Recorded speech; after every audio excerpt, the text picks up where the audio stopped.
کہ اس کائنات میں، پوری کائنات کی بات کر رہا ہوں، خالی دنیا کی بات نہیں کر رہا ہوں، پہلی مخلوق سے لے کے قیامت تک کی آخری مخلوق، سب سے زیادہ جس کی دعا قبول ہوگی، جس کے لیے لفظ قبول بھی مجھے اچھا نہیں لگ رہا ہے لیکن اور کیسے سمجھاؤں، وہ امام معصوم۔ ہر ایک کی دعا رد ہو سکتی ہے، ہر ایک کی دعا ٹھکرائی جا سکتی ہے، حتیٰ یہ کہ بڑے بڑے علماء اور مراجع کی بھی، بہت ہی متقی مومن کی بھی ہو سکتا ہے کبھی اس لیے بھی رد ہو کہ ہم شرائط پوری نہیں کر رہے ہیں، مگر امام معصوم کی دعا کیا وہ رد ہو سکتی ہے؟ نعوذ باللہ، یہ تو تصور لانا بھی گناہ کبیرہ۔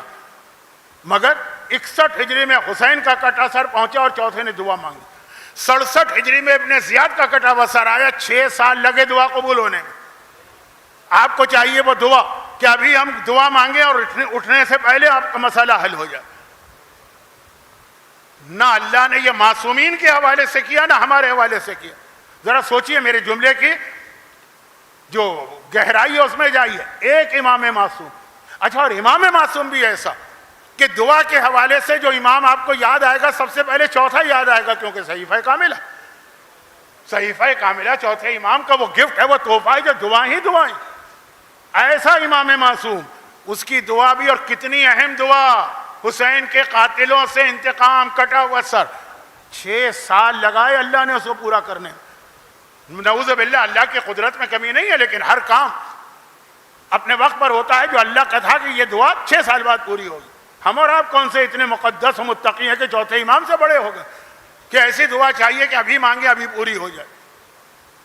یعنی ہم میں سے بہت سے لوگ ایسی دعا چاہتے ہیں جو پستول کی گولی کی طرح ہو کہ سیدھا دل میں گئے اور سیکنڈ میں آدمی مر گیا، اس طرح دعا قبول ہو۔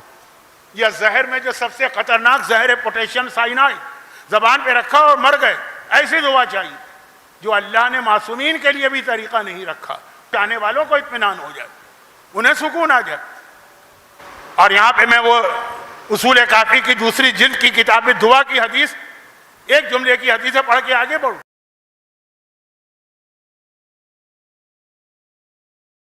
میں نے تمہاری دعا قبول کر لی لیکن نجات لگنے میں 20 سال لگ گئے، قبول کر لی پھر 20 سال لگے۔ تو اب میں یہ نہیں کہہ رہا ہوں کہ آپ دعا کے یوٹیوب دیکھ لیجیے، شارٹس، ریلز، یوٹیوب کے clip, Twitter, what's app group, دعائیں دعائیں دعائیں، جس کو دیکھیے۔ میں کہہ رہا ہوں بڑی معذرت کے ساتھ کیونکہ اب تو میں عمر کے اعتبار سے کافی سینئر ہوں، قبول ہو بھی گئی، اس کا ہاتھ ٹھیک ہو گیا، وہ قبولیت بھی اللہ واپس مانگتا۔ آپ کا کام ہے دعا کرنا، کب قبول ہوگا، کس طرح قبول ہوگا، یہ معاملہ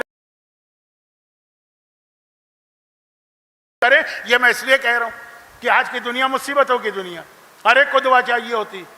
جیسے ہم جیسے لوگ بھی کہیں جاتے ہیں، دیکھیں میری فیلڈ نہیں ہے دعائیں، نا کیا کہتے ہیں انگریزی میں، ایکسپرٹری، دعائیں نہیں، ہم جیسوں سے بھی لوگ آ کے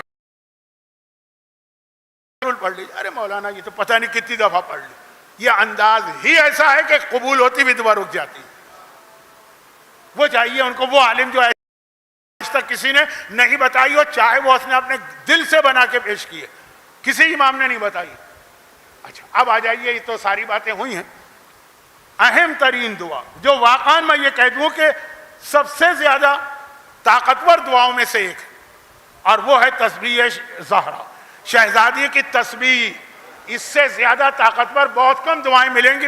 اس دعا کی اتنی طاقت ہے، یہ ہو تو یہ جو ہے نا سب سے طاقتور دعاؤں میں سے ایک ہے، تسبیح دعا ہے۔ چنانچہ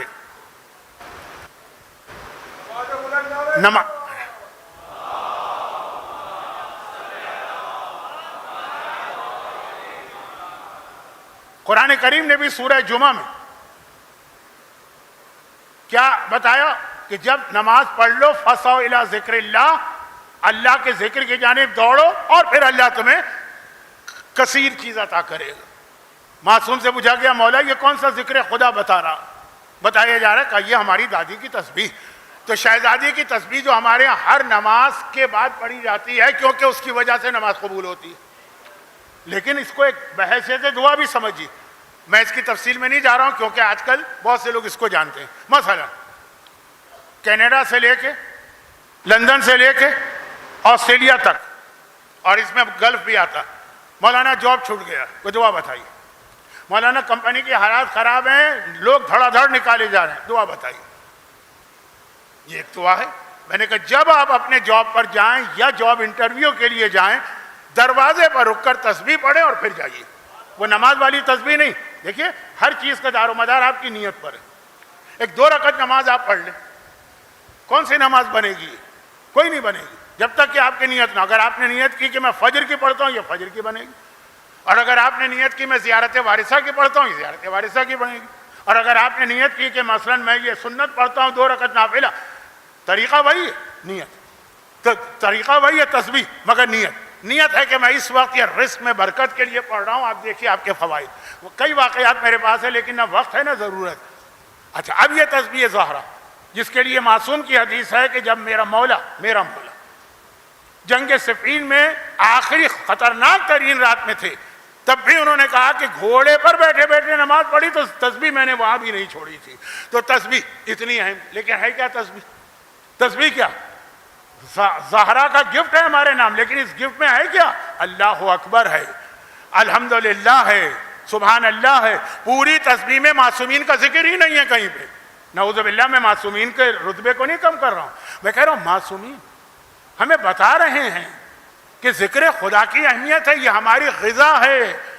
تمہاری غذا ہوگی یہ روٹی، یہ چاول، یہ پائے، یہ نہاری ہے. یہ ہماری غذا ہے تکبیر، ہماری غذا ہے تسبیح، ہماری غذا ہے تحلیل. ہم لا الہ الا اللہ کہتے ہیں، ہمیں طاقت ملتی ہے. اگر ہم اللہ اکبر کہتے ہیں، یہ ہماری غذا بنتی ہے. چنانچہ ہمارے گھر میں 3 وقت کے فاقے ہوں تب بھی ہم پہ کوئی فرق نہیں پڑتا، کیونکہ ہماری زبان پر ذکر خدا جاری ہوتا ہے. کیا یہ جملہ سلمان کا نہیں تھا؟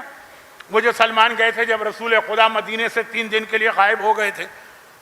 پہلے تو میں واقعہ پڑھتا تھا، آج کل نہیں پڑھتا ہوں، کیونکہ جب آپ مدینے کی زیارت کرتے ہیں اور میدان خندق میں جاتے ہیں تو اس پہاڑی پر وہ مسجد ابھی بھی بنی ہے کہ جہاں رسول 3 دن کے لیے آ کے بیٹھ گئے تھے. اور سلمان شہزادی کو ڈھونڈنے چلے تھے کہ ان کو لے کر آئیں. تو کہا کہ گرمیوں کی سخت ترین دھوپ تھی، بہت شدید موسم تھا.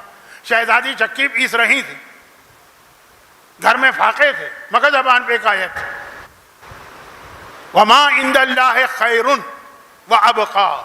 اگر یہاں دنیا کی کوئی سہولت نہیں مل رہی، پھٹی ہوئی چادریں ہیں، ٹوٹا ہوا مکان ہے، سونے کا بستر کیا تھا؟ شہزادی کس بستر پہ سوتی تھی؟ وہ ایک کھال تھی جانور کی، اس پر دن کے وقت چارہ رکھ کر علی کے اس گھوڑے کو کھلایا جاتا تھا جو میدان جہاد کا ہے، اور شام کو اسی کو جھاڑ کر اسی پر اہل بیت سو جایا کرتے. یہاں ایک سے ایک بہترین بستروں پہ سونے والے کہتے ہیں حالات بہت خراب ہیں. مولانا گھر کے اندر غربت ہے، قرضے ہیں، فاقے ہیں. فاقے نہیں ہیں، ان کو آئی فون 17 میکس چاہیے، وہ نہیں مل رہا، اور نام لیا جا رہا ہے شہزادی کی سیرت کا. اسلام بھی نہیں کہتا کہ ویسا بنو، نہ ہم سے یہ توقع کی جا رہی ہے، نہ ہم میں یہ طاقت ہے. لیکن سوچی، لیکن بات شہزادی کے حالات بیان کرنا نہیں ہے. کون مومن نہیں جانتا؟ بات یہ کہ شہزادی پیغام کیا دے رہے ہیں. یہ ساری مصیبتیں برداشت کر کے آیت کون سی پڑھ رہی؟ آیت تطہیر نہیں پڑھ رہی کہ ہمارا رتبہ اتنا بلند ہے اس لیے اگر فاقے بھی ہوں تو کیا بات. آیت مودت نہیں پڑھ رہی ہیں کہ ہمارا رتبہ اتنا بلند ہے کہ اگر کھانے کو نہ ہو تو کوئی مسئلہ نہیں. آیت پڑھ رہی وما عند اللہ خیر وابقا، جو اللہ کے پاس تمہیں ملنے والا ہے قیامت میں وہی بہتر ہے، وہی ہمیشہ باقی رہنے والا ہے. یہ دنیا کی سہولتیں مل گئیں اور آخرت کی سہولتیں کم ہو گئیں. یہ ہے سیرت سیدہ خالی. آپ واقعات نہ پڑھیے، اس میں دیکھیے کہ میسج کیا. ذکر خدا فاطمہ کی غذا، 3 دن کے فاقے ہیں، ذکر خدا کے ذریعے سے فاطمہ کے بدن میں وہ طاقت آ رہی ہے کہ چکیاں پیس رہی ہیں. چکی پیسنا آسان کام نہیں. ذکر خدا ہے، 3 دن کے فاقے ہیں، لیکن علی در خیبر کو اکھاڑ رہے ہیں. ذکر خدا کا مطلب کیا ہے؟